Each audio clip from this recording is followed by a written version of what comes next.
thank you all very much for coming today. And I just want to say, first of all, thank you to my caucus.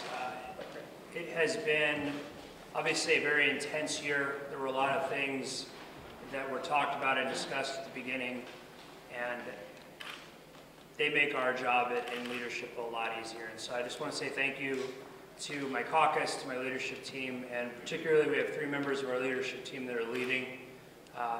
My minority assistant, Shara Jones, is leaving much too early, but she's got other pursuits in mind, and Dr. Terry Swinger and Sarah Lampy are termed out, and we will miss them dearly. So I just want to say thank you to everybody for that inside the caucus. Obviously this year, we needed to do 2 things at the beginning of the year. One was job creation, the second was fix the funding formula for education. Neither one of them got done. And regardless of whether it's the House's fault or the Senate's fault, when you have the majorities that were discussed at the beginning of this cycle, one of those 2 things should get done. And to have both of them fail is incredibly disappointing, not only to the folks in the state, but to the children that are going to be coming up and becoming voters and members of our, hopefully one of these chambers, and then get the things fixed out, because it needs to be done. And I think that when you talk about what's important, these kids don't necessarily care if they're Republicans or Democrats, or if their parents are Republicans or Democrats. They want to make sure that they're going to have opportunities, and their parents want to make sure that they're going to have opportunities. And so what was discussed in 2005 is now coming to fruition. And so not only do we have a problem with how our schools are going to be funded in the education system that needs to be fixed, that never even got out of committee. I mean, that bill went into the committee and never came out. And to make matters worse, we don't have jobs being created to have kids that are coming out of high school and college to go to. And those 2 things are incredibly troubling to me. I think that, you know, obviously there were some bright spots. I think that the cocaine powder and the crack cocaine and cocaine powder disparities and the sentencings is something that is a highlight. Obviously, being able to get some aspects of local government issues that needed to be addressed. Those are good things.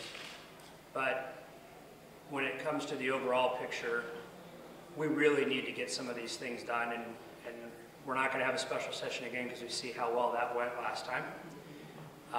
But we're also going to have to deal, and for those of us in Kansas City, the fact that the 2-year accreditation or de-accreditation waiting period wasn't lifted is an incredible disappointment, and it is so sad to me that we're going to be in that situation again coming forward. And the fact that you would actually have the Board of Education go in and say, the school district is so bad that we're going to strip your accreditation, but we can't do anything about it for 2 years, makes absolutely no sense from any policy perspective.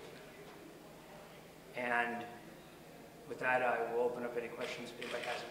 With those education issues, anything that happened this year, does it leave you any optimism looking ahead to assuming next January before the Legislative Assembly meets again, heading into that session to deal with those issues then? I think you're going to have to start them in January. I don't think there's going to be anything that happens before then. And I think that given some of the things that have transpired over the last couple of weeks, and with a couple of changes in some thinking, I think we may actually have some folks get together and actually start to have those discussions. And they need to start happening now, particularly when it comes to the foundation formula. That's got to happen right away, because it's a complex issue, and I'll be completely honest, I don't understand all of it, and I won't even stand up here and try to say that I do. But the people that understand it need to get together on both sides and figure out exactly what's going to need to take place and what can be worked out.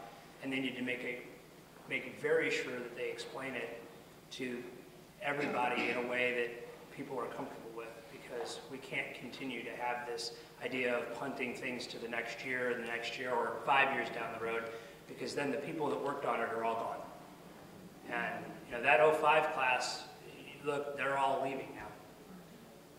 Sarah, you understand it. Where are schools going to be with the funding formula the way it is right now? Well, they're going to, first of all, the formula, the funding will be an equitable as well as inadequate. But we will see a significant difference between formula schools and non-formula schools in funding. And it's going to be so severe that you're going to have people very angry, I think. And but again, we're still $438 million under funding based on this current formula. So we have to make some decisions about what we're going to do about that. I mean, we were thrilled that we funded education and higher education this year with the current budget, but it's still underfunded. So the equity issue and the adequacy issue both have to be addressed. We're talking about schools that are going to struggle to make their budget work. They'll likely lay teachers off.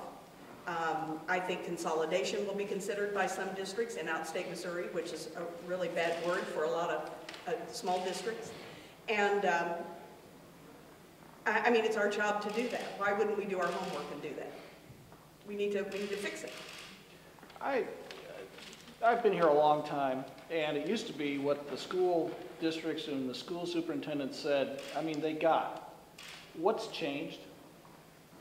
I don't understand what is, I mean, the school superintendents used to say, guys, this is what we need from the legislature. Oh, and they got it. Get done. And they I mean, got it. What has changed? Well, you're going to have to help me here, Mike. But I think a couple of issues is we don't want to talk about revenue. And that's the adequacy piece. We don't want to, we have three core obligations: education, transportation, and public safety. And we don't want to talk about the fact that we need to step up to our obligation in education. And that means we may have to pass some kind of a revenue issue. And we've had them before this legislature. They're out there: cigarette tax, sales collection, and internet sales collection, and what's the other one? And tax amnesty. So all three of those could have gone through this year, but didn't. And what happens when we don't do that is a local school district has to decide if they're going to keep their level of service.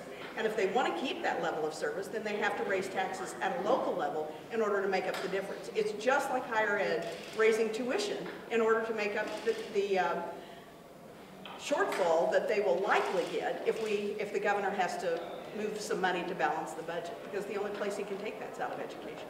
So the anxiety is, how much do we care about the next generation of children? Are we willing to invest in that? And we're getting ready to go out on the campaign trail. Are we going to be careful about the promises that are made without knowing the new information that's coming forward? When we get new information on the formula, and when we get new information on how we should distribute that money, and we've made promises out there that we can't keep, what happens? Our kids in our schools lose. So I think that's the biggest danger. We can't continue to cut our way out of, and I know you've heard that phrase, but to cut our way out of whatever it is we're in, which is no money. We're going to lose services. And we have to be honest with the citizens about that, even though it's painful to talk about. So you didn't. Sorry. Yes, I do.